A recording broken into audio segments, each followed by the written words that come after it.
Da tribuna da Câmara, o deputado Alfredo Gaspar criticou duramente a política externa de Lula, que chamou de desastre.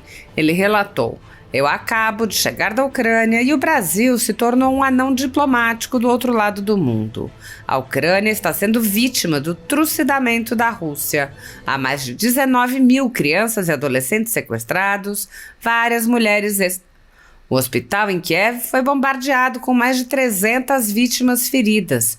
E o Brasil, de que lado está da história? Do lado do agressor." O deputado prosseguiu: "A mesma coisa se repete na Venezuela. O ditador Maduro já matou mais de 20 nacionais, já aprisionou mais de 1.200 venezuelanos, fraudou as eleições. E de que lado da história está o Brasil? Do lado do ditador." Alfredo Gaspar afirmou: "Esse sangue derramado na Venezuela, essa omissão de Lula e de seu chumbeta Celso Amorim, a ida de Celso Amorim e de Lula, levando o Brasil para o lado errado da história, isso nos envergonha a nós brasileiros." O deputado ponderou: "Mas eu quero dizer que o Brasil não é sinônimo de Lula. Ainda há milhões de homens e mulheres corajosos que não deixarão de gritar para que o Brasil vá para o lado correto da história, vendo o verdadeiro massacre praticado pelo narcoditador Maduro, esse traficante procurado pelos Estados Unidos pela facilitação de milhares de toneladas de cocaína para o território americano, vendo que Lula, Maduro, Putin fazem parte de um único time, o time que quer jogar o mundo no comunismo. Quero dizer aqui, Ucrânia, parabéns pela resistência, e a você, Lula, tome vergonha e reconheça o lado certo da história." Na conjuntura jurídica atual do Brasil, muitas pessoas estão sendo tratadas como subcidadãos e subhumanos, sendo perseguidas implacavelmente por medidas judiciais invasivas e arbitrárias, sem direito razoável ao contraditório e à ampla defesa, pelo simples motivo de terem manifestado apoio ao ex-presidente Jair Bolsonaro. Por expressarem suas opiniões, são alvo de CPIs, de inquéritos secretos conduzidos pelo ministro Alexandre de Moraes no Supremo Tribunal Federal, ou são vítimas de medidas arbitrárias, como prisões políticas, apreensão de bens, exposição indevida de dados, entre outras. O ex-presidente Jair Bolsonaro chegou a advertir em um pronunciamento para uma manifestação da subprocuradora Lindora Araújo, da Procuradoria-Geral da República, que denunciou o uso da técnica da Fishing Expedition por parte do ministro Alexandre de Moraes. A técnica é comum nos inquéritos conduzidos por Moraes contra adversários políticos, jornais independentes e cidadãos que se expressam de maneira crítica contra a conduta de ministros da Suprema Corte. Neste modus operandi, o investigador promove uma devassa em pessoas escolhidas por ele para procurar algum indício ou algum motivo para acusação, em contrariedade ao preconizado pelo direito que deveria investigar fatos. Em inquéritos conduzidos em cortes superiores, observa-se um procedimento característico. Matérias da velha imprensa atribuem um rótulo ou marca a um grupo de pessoas e isso é tido como suficiente para quebras de sigilos, interrogatórios, buscas e apreensões, prisões e confiscos. As matérias e depoimentos de pessoas suspeitas são aceitas sem questionamento e servem de base para medidas cautelares contra as pessoas marcadas, após promover uma devassa nas pessoas e empresas no que é conhecido como Fishing Expedition. Os dados são vazados para a velha imprensa, que então promove um assassinato de reputações que dá causa a novas medidas abusivas. Conforme vários senadores já notaram, os procedimentos são comumente dirigidos aos veículos de imprensa independentes em evidente tentativa de eliminar a concorrência, controlar a informação e manipular a população brasileira. Os inquéritos são mantidos abertos por tempo indeterminado para continuarem a produzir seus efeitos devastadores sobre as vidas dos investigados que não têm meios para questionar as decisões. em um inquérito administrativo no Tribunal Superior Eleitoral. Seguindo esse tipo de procedimento, o ministro Luiz Felipe Salomão ordenou o confisco da renda de diversas pessoas, sites e canais conservadores, inclusive a Folha Política. A decisão recebeu elogios dos ministros Luiz Roberto Barroso, Alexandre de Moraes e Edson Fachin.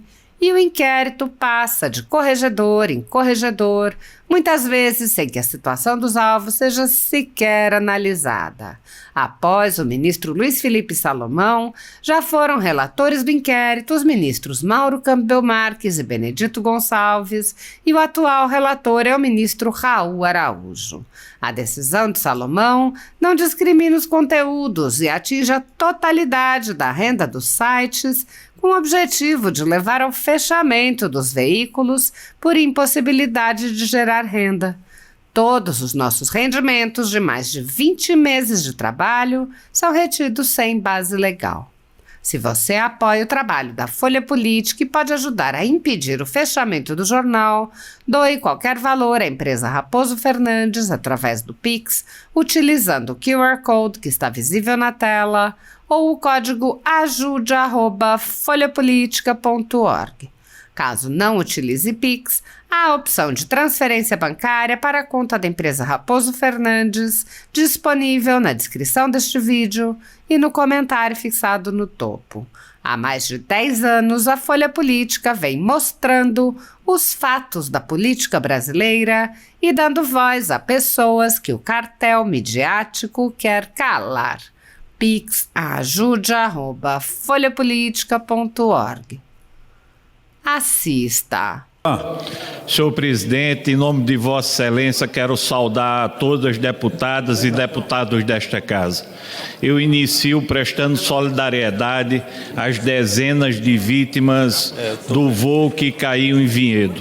E em nome do deputado Padovani, que é de Cascavel, do Paraná, local da passagem de 21 vítimas do avião da Passaredo, quero prestar essa solidariedade também. Mas, senhor presidente, eu venho aqui falar do desastre da política externa do presidente Lula. Acabo de chegar da Ucrânia e o Brasil se tornou um anão diplomático do outro lado do mundo. A Ucrânia está sendo vítima do trucidamento da Rússia. Mais de 19 mil crianças e adolescentes sequestrados. Várias mulheres estupradas. Hospital em Kiev bombardeado com mais de 300 vítimas feridas. E o Brasil, de que lado está da história do agressor? A mesma coisa se repete na Venezuela. O ditador Maduro já matou mais de 20 nacionais, já aprisionou mais de 1.200 venezuelanos, fraudou as eleições. E de que lado da história está o Brasil? Do lado do ditador. Esse sangue derramado na Venezuela é só missão de Lula e do seu chumbeta Celso Amorim. A ida de Celso Amorim e Lula levando o Brasil para o lado errado da história.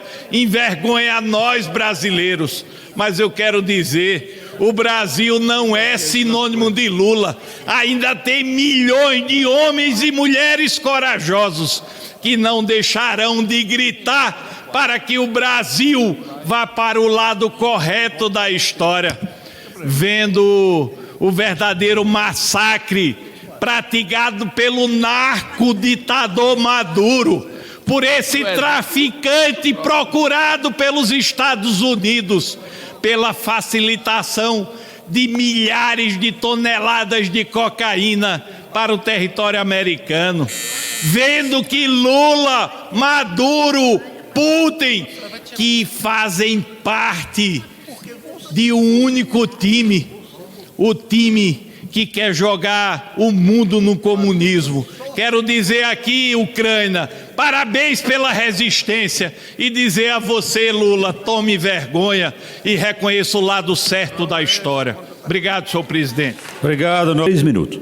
Senhor presidente, senhoras e senhores parlamentares, eu fico ouvindo aqui na tribuna ali do outro lado e eu começo a pensar que eu vivo em um outro país.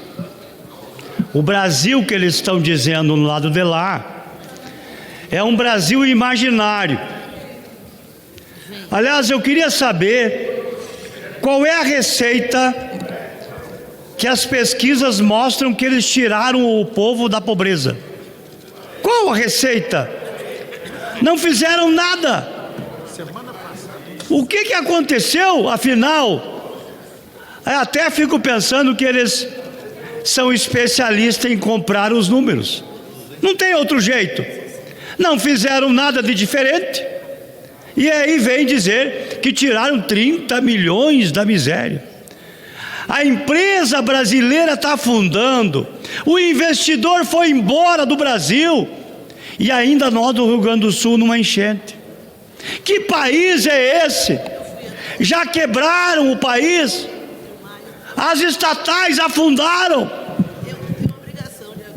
e aí vai logo em seguida aparecer a lama das estatais. Aliás, os Correios, que estava dando lucro, agora botaram em sigilo de Estado.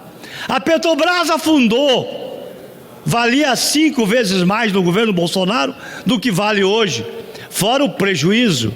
Mas que país é esse que a primeira dama viaja para a Europa, para as Olimpíadas, gasta 300 mil reais? Já pensaram se fosse a Michele Bolsonaro que fizesse isso? O que eles estariam dizendo ali na tribuna? Muitas vezes sem educação. Eu estou discutindo política aqui. O Rio Grande do Sul afundou com um governador que fala bonito e governa mal. E o Brasil afundou com um governo de lama, que aonde mexer vai cheirar mal. O desemprego afundou, mas os números deles são os melhores. Eu quero repetir, eu acho que o governo Lula é especialista em comprar pesquisa, especialista em comprar mídia, especialista em comprar números, porque esses números que eles estão apresentando, eu queria saber qual foi o motivo que eles tiraram a indústria brasileira da deficiência. Qual foi o motivo que tiraram a população da pobreza? Me diga qual a política. Só gastam, gastança, mais gastança, mais gastança. Esse é o governo da gastança. Se a primeira dama gasta 300 mil para ir nas Olimpíadas, imagina quanto o presidente gasta para viajar pelo mundo e falar um monte de asneira. Quando ele vai para fora do país, vai querer separar, vai querer ser o grande cara para as guerras no mundo, só faz fiasco. Esse é o país do fiasco, mas logo isso vai mudar. Obrigado.